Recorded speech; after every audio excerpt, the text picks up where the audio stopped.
Would the balance team ever consider adding Sword of Blossoming Dawn into the game? It's a cool item. I think it's definitely worth considering just generally, like some of those like items we've made in other modes, like which ones are cool for the game.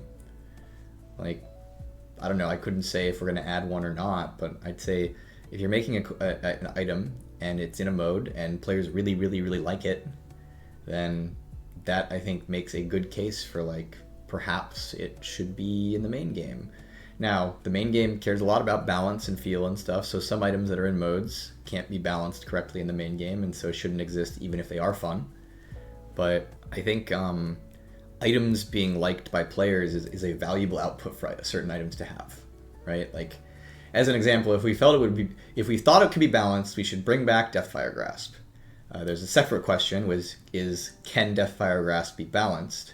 But it is undeniable that players love Deathfire Grasp.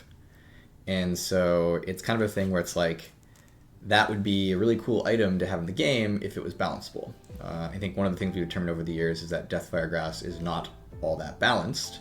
It creates some fairly problematic results when bought on certain types of characters. But people really like it, right? So it's definitely worth asking the question with many items. It's like there's definitely a virtuous attribute of an item is players see it and buy it and feel really good and like it a lot. Like that can be very cool. And some items are cool for different reasons. Like legitimately a cool item is Death Cap. Death Cap's kind of boring in terms of what it does. It just gives you a ton of AP. But that's a fairly like strong fantasy for any sort of AP characters. Like here's the AP chunk item that just gives you the billions of AP, and like it's generally potentially really cool. A number of people, of course, are bringing up Gunblade when I talk about items people like. One of the problems with Gunblade is, I would argue, the long-term result of having Gunblade in the game made us make characters less versatile and potentially less cool. And it was kind of a thing where the characters who were grandfathered into Gunblade were allowed to buy it. So Kale could get it, Katarina could get it, Akali could get it. But the feedback when we were designing really anything new or reworking a character is that if they could buy Gunblade, it was wrong and they shouldn't be able to do it. And so we found ourselves basically, whenever a character could buy Gunblade, we'd basically be like, well, instead of letting them buy Gunblade, we won't let them have hybrid ratios. And so like as an example, one of the reasons that the Mordekaiser rework and the Eve rework don't have hybrid ratios, because they did before the reworks, is that Gunblade felt like just a very inappropriate and incorrect item for them to ever be able to build. And one of the reasons the Wukong rework came out and like the ratio on his E was extra weak, because remember Wukong has an E ratio, is because when I was testing it, people would buy Gunblade on him. They were like, you shouldn't be able to buy Gunblade on this character.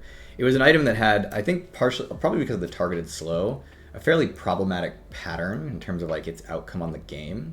And so we found ourselves in a situation where if a character could build Gunblade, we would often either make it so they couldn't, again, unless they were grandfathered in, or we would nerf them until like, you know, Gunblade and it kind of felt bad. And so when you have a system like that, where you basically have an item that whenever it is good on someone, you either don't let them build it or you nerf them or the item until it's not great, it's often a fairly good case for perhaps that item shouldn't be in the game, even if like people like it. And so this is another case, is like Frozen Mallet. Frozen Mallet, you know, it wasn't super popular, but it was a high fantasy item. All your attacks slow. But the reason we removed Frozen Mallet from the game is because whenever Frozen Mallet was good, we would nerf the characters who used it or nerf Frozen Mallet. And so there was almost never long-term metas that had characters who repeatedly built Frozen Mallet, because we would just nerf it off of them. Because the end result of a character being good with Frozen Mallet resulted in fairly problematic, you know, gameplay patterns they'd stick on you forever.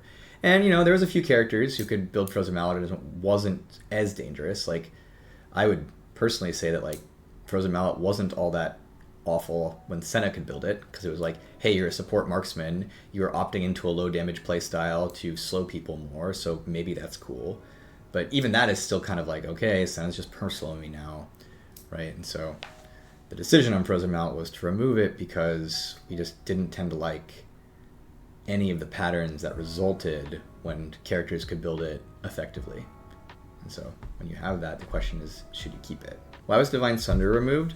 Divine Sunder actually had a similar problem to Frozen Mallet in that it was creating melee patterns that we were fairly unhappy with. You'd buy Divine Sunder on a character like Viego or Jax or whatnot, and you'd end up in this state where you, on your first item, had access to healing, tankiness, tank killing, just a lot of like effects that combined into a first item felt fairly inappropriate. And so we, once again, were running into the situation where it was like, whenever we saw someone buying Divine Sunderer, it often felt like that character's pattern was problematic. So it's like Viego built Divine Sunder, and it's like that felt pretty unfair to play against. And Jax would build it, and that felt fairly unfair to play against. And Katarina would build it, and that felt fairly unfair to play against. And so it was another one of those situations where whenever we saw a character building Divine Sunderer, it often felt like that play pattern wasn't okay. And so we'd find ourselves nerfing those characters or nerfing Divine Sunderer pretty repeatedly. And so the eventual result was like, well, when we do change items again, we probably should remove Sunderer because it's not really producing like character patterns that are okay. I think one thing that's really, really important to think about with items that are the first item you buy is specifically if the first item you buy has sustain on it, it needs to have some sort of trade-off, typically is the case. So one of the problems with a number of the original Mythic items in the long term was that they ended up feeling like kind of like super oppressive from a sustain angle when they were like good at that sustain because, as a Mythic item that didn't tend to come with trade-offs. In comparison, if you're buying Bloodthirster, yes, it has sustain, but you're losing crit, you're losing attack speed. If you're buying Blade of the Ruin King, you're losing crit, you're losing like as much AD as you might get on other things, or defense, right? Like Blade of the Ruin King for bruisers isn't going to have health on it, things like that. If you're buying Titanic Hydra, which has lifesteal on it, you're only getting a specific set of stats.